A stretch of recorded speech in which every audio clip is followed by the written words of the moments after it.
Chapter 3. Finding a Friend. The next morning, it was quieter than usual at the breakfast table. Only the sound of silverware and chewing interrupted the awkward silence.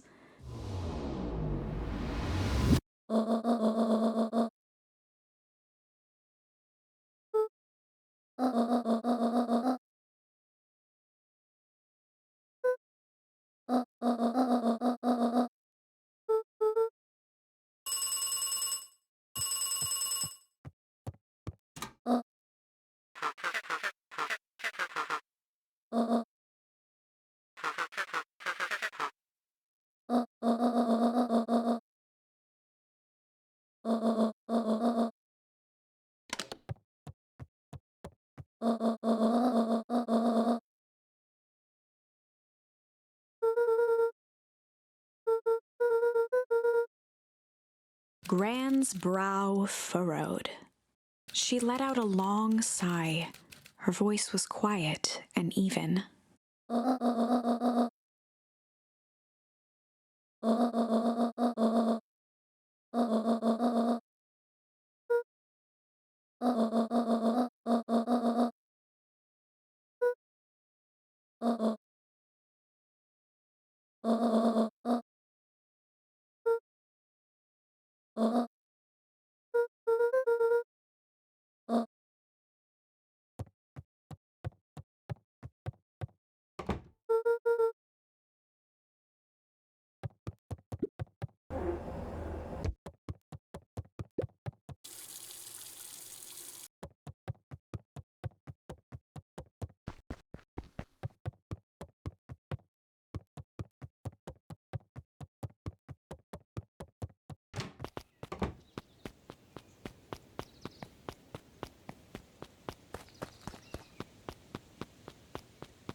A faint electronic sound floated in the air.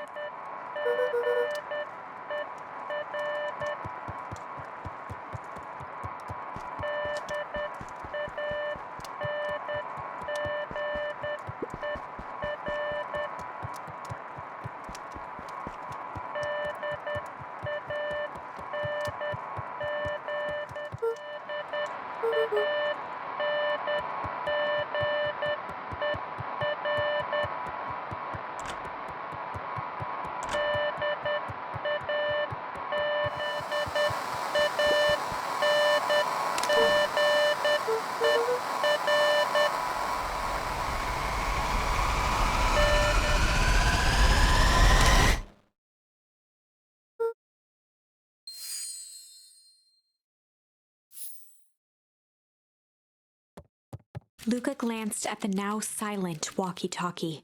He wasn't sure what to think. He wasn't sure what.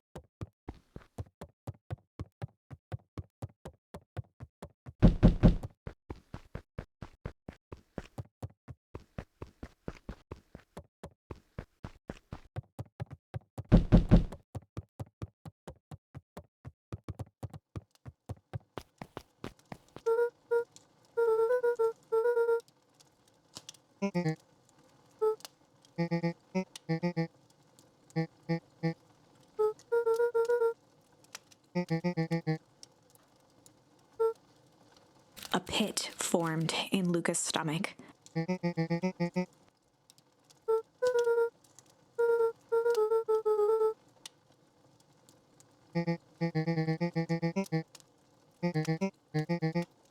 Luca's mouth felt dry.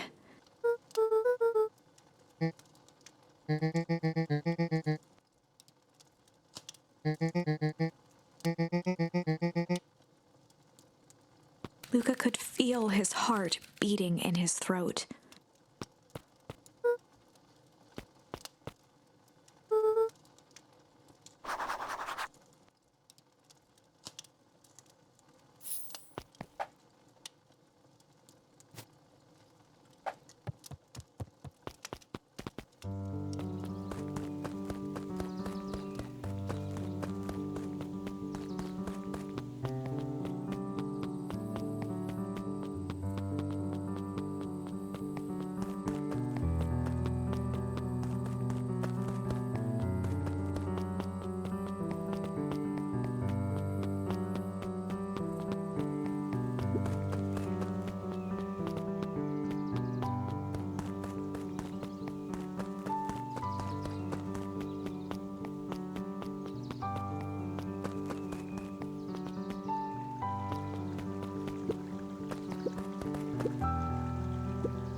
Luca tied what fish could resist.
Toby looked up from the clipboard excitedly.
we all know Beacon Pines is a great town. What you may not know is great towns grow from mighty roots. And that is why you cannot tell the story of Beacon Pines without telling the story of one Shopper Valentine. Young Shopper's keen intellect and strong moral fiber led to a grand vision. A vision of a community dedicated to a better tomorrow. In his own words, a better tomorrow is within our grasp, but it requires a singular mind to harness it. Lucky for us, he decided to grow that vision here, in Beacon Pines. And how does one grow a better tomorrow? With fertilizer, of course. Valentine's Fertilizer Company became the lifeblood of a town yearning for purpose. But then tragedy struck, a scientific experiment gone wrong. An accident which took Shopper away from us far too soon. To this day, we struggle to pick up the pieces. But one foul harvest isn't enough to stop the people of Beacon Pines. The spirit of Shopper Valentine lives on. It lives in the hearts of everyone with a dream for a better tomorrow. Together, we will follow his example and grow a bountiful future. Paid for by the Valentine family and the Valentine Fertilizer Capital Remembrance Fund.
After the foul harvest destroyed their wealth and reputation, the Valentines shuttered off their estate from the rest of town.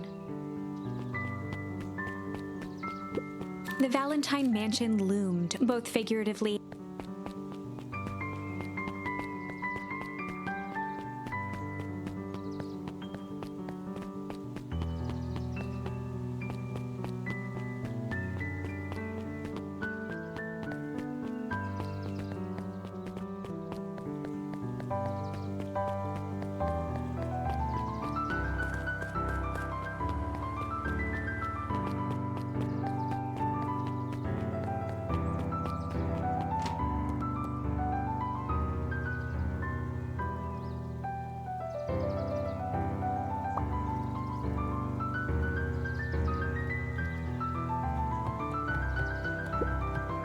peek behind the curtain, the methods and ruminations of Patrick C. Montesquieu. One of the greatest acting minds of our time, by Patrick C. Montesquieu. Sally Seashore's simple, succulent sundries. Luca brushed off a smudge of dust. Or maybe it was flour.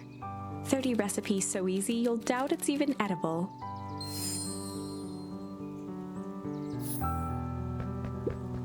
Oh, the cobs I've eaten. A salad-centric travel guide for the mildly adventurous.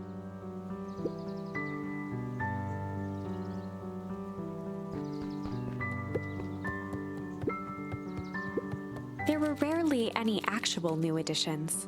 Simply a variety of existing content rotated into the front display each week.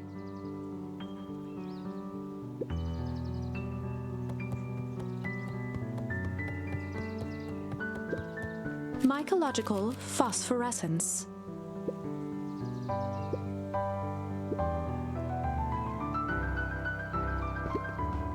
The bottom corner shelf was a dusty array of thick science books. Only one binding was clean enough to read. Cellular Biology and the Chemistry of Mitosis.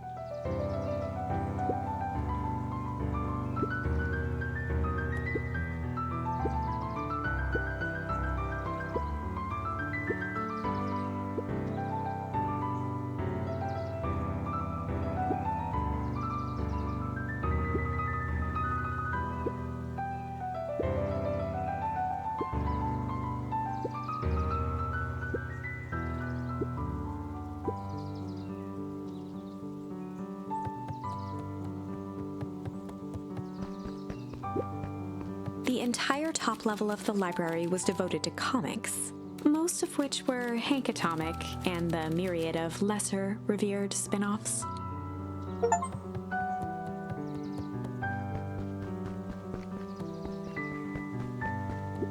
Kato volunteered at the library during the summers. He wasn't very social, so he'd dedicate each summer to becoming an expert in a single subject, making him a reliable source of very particular knowledge. If you were to ask Kato something he didn't know, he'd escape into the dusty old bookshelves and return with just the right thing.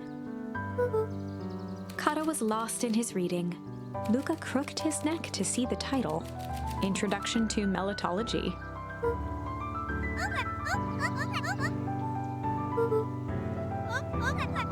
He gestured to the shelves.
Beck's family moved often, giving her little time to establish any real connections. She would tell you she prefers it that way.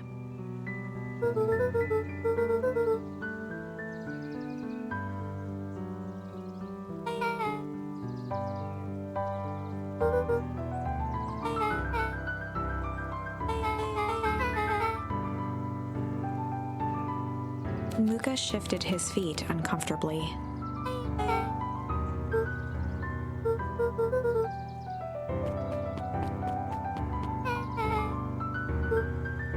Beck pulled a coin from her pocket.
Luca wrapped some tape around the hook. Hey, you never know.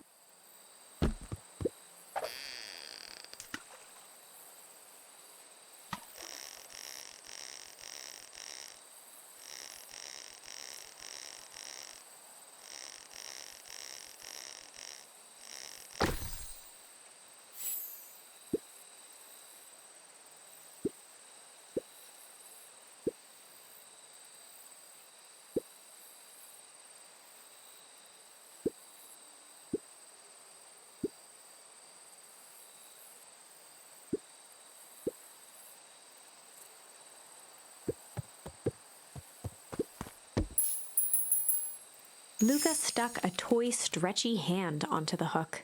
Those things always get dirty anyway.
Luca felt a chill as he approached Beck. Her eyes were locked on the strange green liquid. The nearby grass was coated in a fine layer of frost.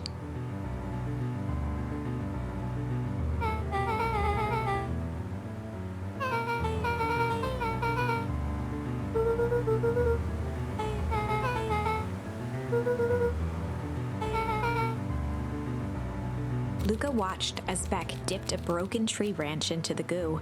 Beck's eyes widened as flowers grew from the dead wood. First small buds, which quickly bloomed into vibrant petals. As quickly as they had grown, the flowers began to shrivel and turn gray. Beck dropped the stick with a grunt of disgust.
Iggy took a step towards Luca, his sneer lit by the glowing puddle.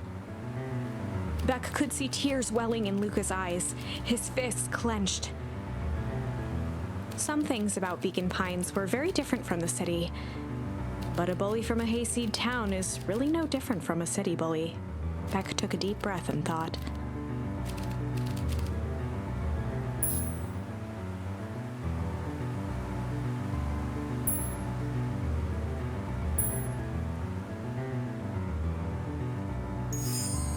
Well, time to bust out the tickles.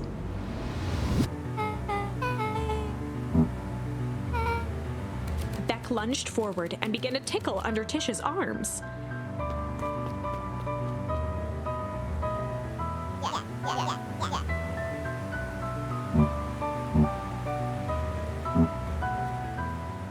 Tears began to form in Tish's eyes as she gasped for breath between gales of laughter.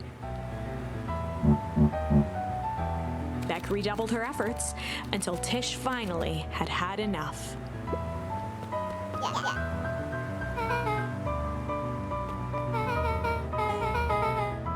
Iggy's eyes darted around, a realization dawning on his face that he was now outnumbered.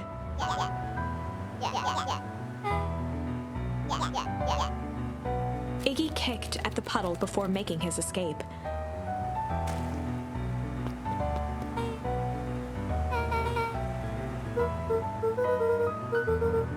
Beck shook the ooze out of her hair as best as she could.